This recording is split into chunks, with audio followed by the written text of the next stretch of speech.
आता माझ्यासोबत एक नंबर या सिनेमाची टीम आहे.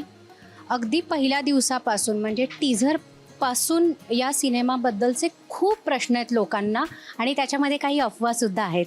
तर या अफवा आणि सगळ्या प्रश्नांची उत्तरं आज टीमकडनं जाणून घ्यायचं आहे. एकतर मी जसं सांगितलं की टीझरपासून खूप प्रश्न पडले. याचं कारण म्हणजे ज्या व्यक्तीचं नाव या सिनेमाशी जोडलं गेलं आहे ते एक, आणि दुसरं त्याच व्यक्तीचं कलेवरचं प्रेम. त्यामुळे म्हणजे टीझर आला तर सगळ्यात पहिला प्रश्न जो लोकांना पडला तो म्हणजे हा राज ठाकरेंवरचा बायोपिक आहे का. मला वाटतं टीझरमध्ये जे लोकांना वाटलं ते ट्रेलरमध्ये खरं तर ते परसेप्शन मोडलं. कारण ट्रेलरमध्ये तुम्ही बघितलं असेल तर खूप गोष्टी त्याच्यामध्ये आला. त्याच्यामध्ये एक कार्यकर्ता आला, त्याची लव्ह स्टोरी आली, त्याच्यात एक आयटम नंबरची झलक पण आली आणि खूप गोष्टी मला वाटतं ट्रेलरमध्ये आल्यामुळे मला असं वाटतं की प्रेक्षकांना हे नक्की कळलंय की आता बायोपिक नाही आहे. बायोपिक नाही आहे. दुसरा असा प्रश्न होता की मग हे प्रचार की फिल्म आहे का. कारण विधानसभेच्या निवडणुकांच्या तोंडावरती फिल्म आली आहे. मनसेचे बरेच कार्यकर्ते प्रमोट करतायत, त्यामुळे कुठेतरी मनसेचा प्रवास सांगणारा आहे का, मग मनसेच्या कार्यकर्त्याचा प्रवास सांगणारा सिनेमा आहे का, हे लोकांचे प्रश्न मी विचारते. तर एक तर हा सिनेमा जेव्हा बनवायला घेतला त्याला आता झालं म्हणजे लेखन आम्ही सुरू केलं दीड वर्षापूर्वी आय थिंक. तर आता 1.5 वर्षापूर्वी आणि शूटिंग ह्याचं सुरू केलं या 8 मार्चलाच ऑक्टोबरमध्ये रिलीज करायचं हे आमचं ठरलं होतं. पण निवडणुकांचं काहीच कन्फर्म नव्हतं कधी होणार आहेत काय. आता हा खरं तर जुळून आलेला योगायोग आहे आणि मला असं वाटतं हे त्यानिमित्ताने का होईना जे तुम्ही म्हणताय की मनसेचे अनेक कार्यकर्ते प्रमोट करताना दिसत आहे, तर त्यांचा राजाच जर का या चित्रपटात असेल तर साहजिक आहे की त्यांना असं वाटणार की आपण या चित्रपटाचा भाग असलं पाहिजे, आपण हा चित्रपट लोकांपर्यंत पोहोचवला पाहिजे. याच्यामध्ये मी सुरुवातीला दुसरं जे सांगितलं की त्या व्यक्तीचं महाराष्ट्रामध्ये त्यांची पर्सनॅलिटी आणि दुसरं म्हणजे कलेवरचं प्रेम त्यांचं सगळ्यांनाच माहिती आहे. आणि त्यांनी वारंवार सांगितले की मी जर राजकारणात नसतो तर कदाचित या क्षेत्रात असतो. तर असंही कुठेतरी ऐकलं आम्ही की ही फिल्म त्यांचे बरेच इनपुट्स आहेत याच्यामध्ये. नक्कीच. म्हणजे आता कसं होतं, जेव्हा आम्ही चित्रपट त्यांच्याकडे घेऊन गेलो की आम्हाला हा चित्रपट करायचा आहे, तेव्हा आधी तर त्यांनी आम्हाला म्हणजे झिडकारलंच. त्यांनी आम्हाला त्यांच्या स्टाईलनी, कारण त्यांना ना त्यांना एक तर त्यांचं कौतुक ऐकता येत नाही. म्हणजे हे सगळ्यांनाच माहिती आहे की राजसाहेबांचं कोणी कौतुक करायला लागले की ते बॅकफूटवरतीच जातात आणि किंवा ते कुठेतरी रस्ता बघून ते निकल जाएंगे असं आहे ना, की ते लगेच निघून जातील तिथनं. पण या चित्रपटाची जेव्हा त्यांना कुणकुण लागली की मी आणि धैर्य की सर एक स्क्रिप्ट ऐकवायची आहे, तर त्यांना कुठेतरी असं वाटलं कदाचित की हा त्यांच्यावरचा बायोपिक आहे. त्यांनाही हेच वाटलं की त्यांच्यावरचा बायोपिक आहे. तर आणि मग आम्ही जेव्हा 2-3 वेळेला प्रयत्न केले तेव्हा त्यांनी काही ऐकलं नाही. पण माझा परिचय त्यांच्याशी आणि त्यांच्या जवळच्या मित्रांशी असल्यामुळे आम्ही त्यांच्या मित्रांना आधी हा सिनेमा ऐकवला की तुम्हाला कसा वाटतोय. तर त्यांनी तो ऐकला. त्यांनी राजसाहेबांना सांगितलं की चांगला चित्रपट आहे, तुम्ही ऐकायला पाहिजे. त्याच्यानंतरही आम्ही घरी जाऊन शर्मिलाताई, उर्वशी, अमित ठाकरे यांना तो चित्रपट ऐकवला. मग त्यांनीसुद्धा साहेबांना सांगितलं की अरे चांगला आहे, तुम्ही ऐकला पाहिजे. कुठेतरी मला असं वाटतं हे सांगितल्यानंतर त्यांना असं वाटलं असेल की ठीक आहे, ऐकून तर बघूयात काय आहे. आणि त्यांनी तो चित्रपट ऐकला तेव्हा त्यांना कळलं की हा चित्रपट बायोपिक नाही आहे आणि हा सिनेमा आहे. म्हणजे जो अट्टहास त्यांचाही इतर वेळेला असतो चित्रपटांविषयी की आपण सिनेमे केले पाहिजेत, आपण लोकांना एंटरटेन केलं पाहिजे आणि आपण एका विशिष्ट पद्धतीने सिनेमांची मांडणी केली पाहिजे. आम्ही ज्या पद्धतीने त्यांना कन्व्हिन्स केलं याच्यावरती एक वेगळा चित्रपट होऊ शकतो इतकं आम्हाला साहेबांना रिक्वेस्ट आणि मग अशा सेटिंग्स लावा, मित्रांच्या थ्रू जाऊयात, फॅमिली थ्रू जाऊयात, असं आम्हाला खूप करावं लागलं. एक्झॅक्ट त्या प्रोसेसवर वेगळा सिनेमा होईल आणि तोही इतकाच रंजक होईल. तर ते झालंय आणि म्हणून मला असं, आणि आता त्यांनी सिनेमाही पाहिलाय तर त्यांना या म्हणजे आम्हा सगळ्या टीमचा आणि या आम्ही सिनेमा केलाय म्हणून त्यांना ते आवडलंय. आम्ही जर का कुठलाही प्रोपोगेंडा केला असता किंवा आम्ही कुठेही त्यांना फोरफ्रंटवरती ठेवलं असतं तर त्यांना हे डेफिनेटली आवडलं नसतं, कारण ते स्वतः इतके सिनेमाविषयी चोखंदळ आहेत की त्यांनी आम्हाला एक शब्द म्हणजे एक वाक्य अगदी आवर्जून सांगितलं होतं की तुमच्या चित्रपटाची मी गरज असलो पाहिजे तर हा सिनेमा करा. आणि ॲक्च्युली असंच आहे की आपल्या चित्रपटाची राजसाहेब ही गरज आहे, कारण ते सोडून कुठलाच नेता किंवा कुठलाच राजकारणी ह्याला शोभला नसता. आपल्या करिअरमध्ये अनेक प्रोजेक्ट्स असतात, काही आपण ठीक आहे करायचे म्हणून करत असतो सगळ्यांच्याच बाबतीत, तुमच्या क्षेत्रात असेल किंवा कुठल्याही. काही प्रोजेक्ट असे असतात जिथे आपण जीव ओतून काम करतो. जसं तू म्हणालास, आम्ही त्यांना जे सांगत होतो त्याच्यावरती एक वेगळा सिनेमा, कारण ते मनापासनं करायचं होतं. हा सिनेमा त्याच्यापैकीच एक आहे. एकतर तुझ्या बाबतीत असं आहे की जे स्वप्न असतं कुठल्याही कलाकाराचं ते सगळंच या चित्रपटात मिळालं आहे. आणि त्यात राज ठाकरे म्हणजे कदाचित सिनेमातली हिरोईन जे म्हणते की मला ते आवडतात आणि मला त्यांना भेटायचं आहे, आणि मला असं वाटतं व्यक्तिशः धैर्य म्हणून तुझंही ते मत असेल.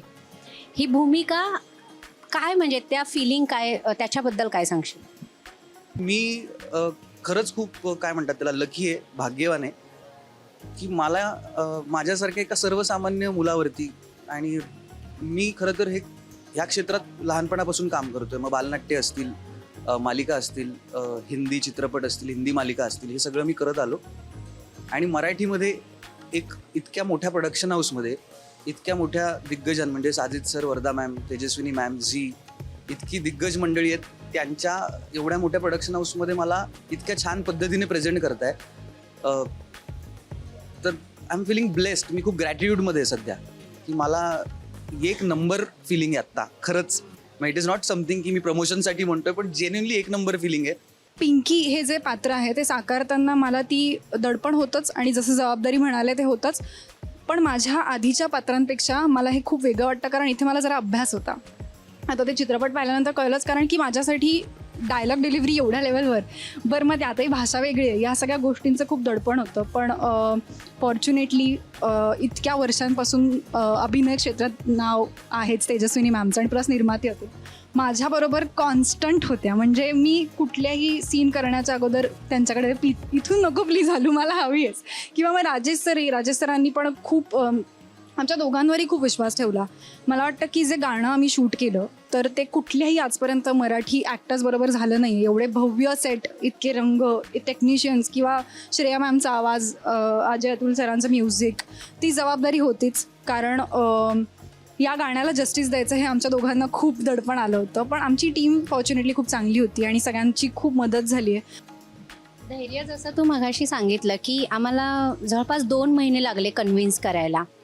इतका कन्व्हिन्सला जर वेळ लागत असेल तर या सिनेमातली, या स्टोरीमधली कुठली अशी गोष्ट होती की त्यांना भावली आणि हो म्हणाले? खरं तर हा प्रश्न तुम्ही त्यांना विचारला पाहिजे, कारण आम्ही याचं उत्तर नाही देऊ शकत. महाराष्ट्र, तुला पण माहिती आहे ते, तुला आत्ता आठवत नसेल. मला असं वाटतं की या सिनेमामध्ये आम्ही त्यांचं भांडवल नाही केलं. हे कदाचित त्यांना जास्त आवडलं की त्यांना आम्ही बॅकग्राऊंडला ठेवलं आणि कार्यकर्त्याची स्टोरी पुढे आणली. हे मला असं वाटतं, कारण मी म्हटलं तसं की ते स्वतः, म्हणजे ही तक्रार आमची पण आहे त्यांच्याविषयी की ते स्वतः त्यांनी जेवढं काम केलं आहे ते कधीच बोलून दाखवत नाही.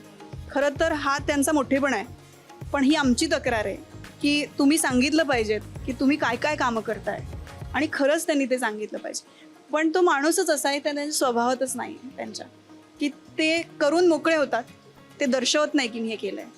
सो आय थिंक की हा जो त्यांचा म्हणजे चित्रपट ऐकताना मला असं वाटतं की त्याला कुठलाही अजेंडा नव्हता किंवा कुठलाही त्यांना डोक्यात ठेवून त्यांच्यावरती बँक करून बनवलेला हा सिनेमा नाही आहे, हे त्यांना जास्त भावलं आहे असं मला वाटतं. तुम्ही जेव्हा स्टोरी ऐकवत होता तेव्हा त्यांच्या रिॲक्शनकडे लक्ष होतात का? त्यांचे रिॲक्शन तुम्ही टिपत होतात का? काय सुरू होतं? कारण ते थेट समोरच नव्हते गोष्ट ऐकवताना. तिसऱ्यांदा पण जेव्हा त्यांना आम्ही ऐकवायला गेलो की फायनली एकदा आम्हाला ऐकू द्यात, वेगळ्या लोकांसमोर आम्ही ते गोष्ट ऐकून दाखवत होतो, तेव्हाही राजसाहेब असे वेगळ्या दिशेला बसले होते. त्यांची वेगळी कामं सुरू होती सायमल्टेनियसली ते ऐकत होते. ते म्हणाले की मी ऐकणार नाही बाबा, पण त्यांचा कान होता हलका. तुला आठवत आहे ना, अख्खी स्टोरी सांगितल्यानंतर ते म्हणाले आम्हाला मला प्रॉब्लेम फक्त इथे ह्याच्यामध्ये ड्रामा नाही आहे इथल्या पर्टिक्युलर पॉईंटमध्ये. म्हणजे ऐकलं सगळंच होतं, स्वतःचं कामही चालू होतं, त्याच्या बरोबरीने त्यांनी ऐकलं पण होतं. तर आम्हाला ह्याचा आनंद वाटला की जरी ते आमच्याकडे फेसिंग बसलेले नसले तरी त्यांचा कान मात्र आमच्याकडे होता. हां बरोबर.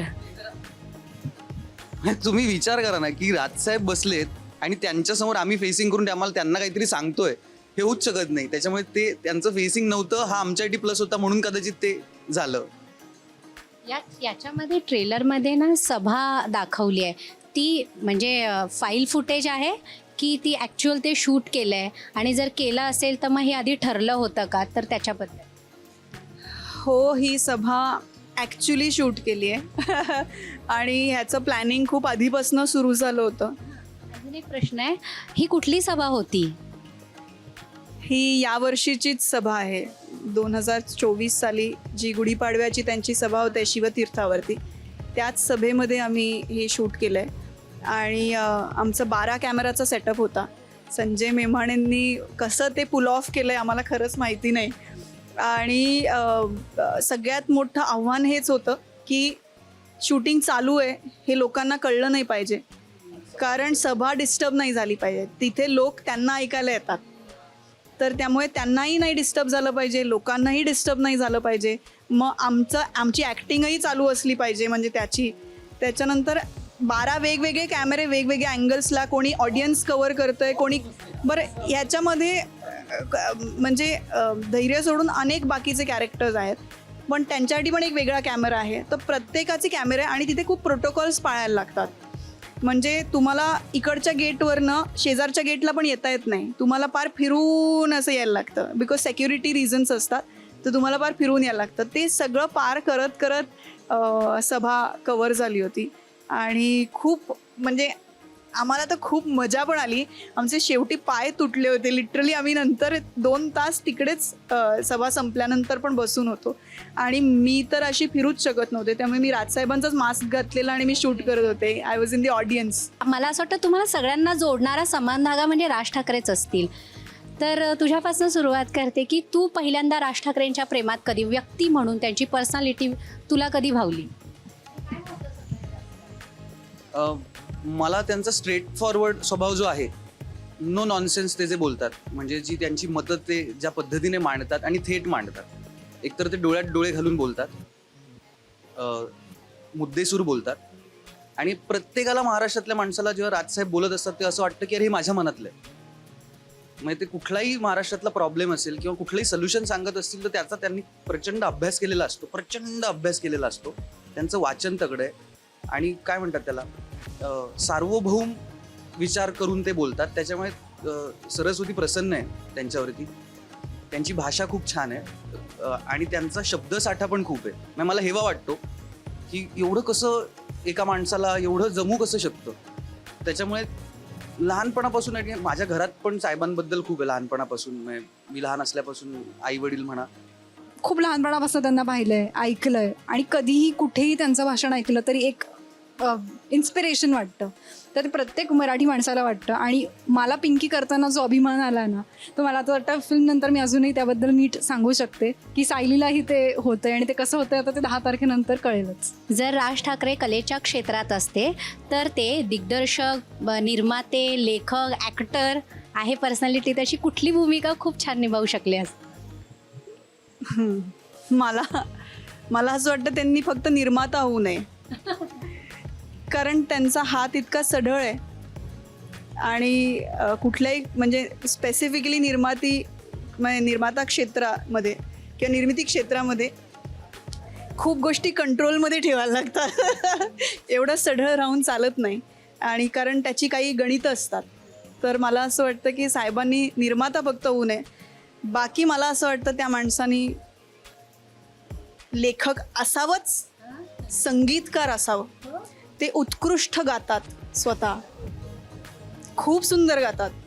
म्हणजे आणि अभिनय त्यांना नाही जमणार असं मला वाटतं कारण ते कधीच करू नाही शकत ते करत नाहीत म्हणजे खूप आपल्याला असे राजकारणी दिसतात जे अभिनय करतात पण मला असं वाटतं राजसाहेब ठाकरे हे अभिनय आणि निर्मिती दोन्ही नाही करू शकत मी म्हटलं ना की बाकी ते सगळं करू शकतात लेखन त्यांनी करावंच संगीत त्यांचं असावंच आणि गायकही त्यांनी असावं दिग्दर्शन पण मला असं खूप वाटतंय की त्यांचंही हे स्वप्न आहे की कधीतरी त्यांना छत्रपती शिवाजी महाराजांवरती चित्रपट करायचा आहे आणि तो खूप मोठा करायचा आहे ज्याचं काम त्यांचं चालू आहे सो मला असं खूप माझी मनापासून इच्छा आहे की त्यांनी तो दिग्दर्शित करावा पण ते ज्या क्षेत्रात आहे ते इतकं क्षेत्र डिमांडिंग आहे मला माहिती नाही त्यांना यासाठी कितपत वेळ मिळेल जसं राज ठाकरेंच्या स्वप्नाबद्दल तू बोलली आहेस तुझं पण एक स्वप्न आहे तो म्हणजे राज ठाकरेंवरती बायोपिक करायचा आहे तर तो कधी मनावर घेणार आहे आणि कोण असेल त्यांच्या भूमिकेत खरंच मला माहिती नाही की त्यांच्यावरचा म्हणजे त्यांचा रोल कोण पेलू शकेल अजून असं नावच समोर येत नाही आहे कोणी की ते दिसेलही तसं ते पेलूनही म्हणजे पेलवेलही त्याला शोभेलही कारण तसा आवाज ती नजर ते कर्तृत्व ती भाषा ते शब्द उच्चार तो अभ्यास हे मला नाही माहिती अजून सुचत नाही आहे पण मी साहेबांनी परवानगी दिली की लगेच